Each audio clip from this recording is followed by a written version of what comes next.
And I hope people hear this, because it's not an issue we talk about enough.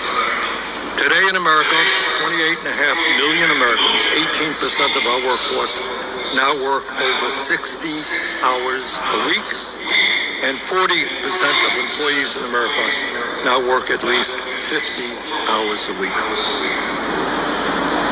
We were talking about a 40-hour work week 80 years ago, and that's what people today, despite the explosion of technology, are working. The sad reality is Americans now work more hours than the people of any other wealthy nation. And we're going to talk about what that means to the lives of ordinary people. In 2022, employees in the United States, and I hope people hear this, logged 204 more hours a year than employees in Japan, and they're hardworking people in Japan. 279 more hours than people and workers in the United Kingdom, and 470 more hours than workers in Germany. Despite these long hours, the average worker in America makes almost $50 a week less than he or she did 50 years ago after adjusting for inflation.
Pretty wild thing happening in America today. 70% of Americans belong to a religious institution, but today that number is 50%. There's been a pretty precipitous decline in the ability or willingness of Americans to go to church or to a religious institution on a regular basis, and I think that has lots of broad impacts in our society. But there are a lot of reasons for that, but one of them is that Americans just have less free time. When you have to work 70 hours to get the same standard of living for your family that 40 hours would have gotten you a few decades ago, you don't have time to go to Wednesday night Bible study. You might not have the ability to even attend church services on a Sunday. You can talk about church if you want or if you don't want, but It is just true that some of the leisure time activities, some of the institutions that Americans found value and meaning in are less accessible when you have to work these long hours. I'd love to just hear your thoughts on that. Yeah, I mean, one of the biggest, it's one of the things we talked about with the 32-hour work week when we put that in our contract talks was the fact that we wanted to create work-life balance. And as I say, when you're working multiple jobs to live paycheck to paycheck, or you're working 7 days a week, 12 hours a day, something else is sacrificed in that. And that's what ends up happening. You have to sacrifice, the ability to go to church if it's something else to do on a Sunday. Maybe you get a Sunday off and you haven't slept all week and you spend the whole day sleeping. I mean, that is a reality a lot of workers face. The ability to go to church if it's something else to do on a Sunday. Maybe you get a Sunday off and you haven't slept all week and you spend the whole day sleeping. I mean, that is a reality a lot of workers face. And I do believe Congress has an obligation here in spending priorities and regulations, and that may be an ugly word to some people that represent business. But listen, I agree with you. I think we should have an interest in leisure time, right? We should have an interest in making sure that people are able to find value outside of work. A lot of people find value in work, and I'm glad that they do, but a lot of people find more value by the institutions and the social clubs and the churches that they affiliate and spend time with outside of work. But that is just less accessible for people today, and that should be a public policy interest of the United States Congressman, a public policy interest of the United States Congressman.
One of the species we were working with that I had a particular fascination for was pythons.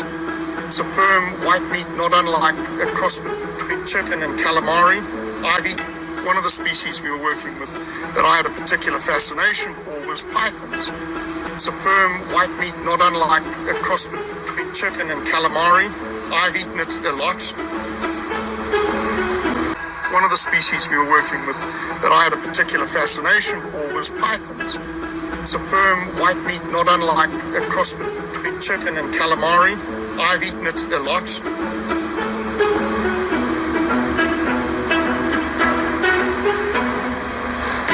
These animals are extremely good converters of food, and particularly protein. You know, literally they are specialists at making the most of very little.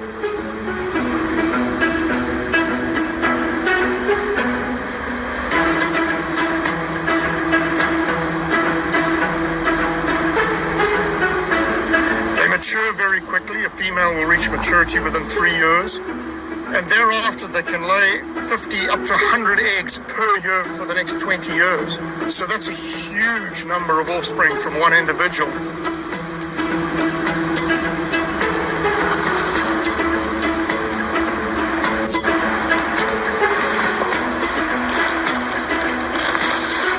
A lot of Westerners see them as sort of slimy, yucky things, and I can completely understand. But, you know, the world is changing very fast, and I think we are becoming far more aware of the need to modify our behaviors in accordance with what our planet is requiring of us.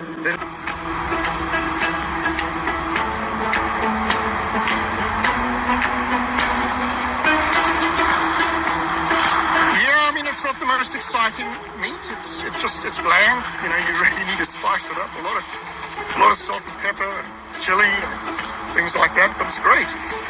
This isn't going to be a cure-all for our protein needs, but it perhaps will play an important role in the future.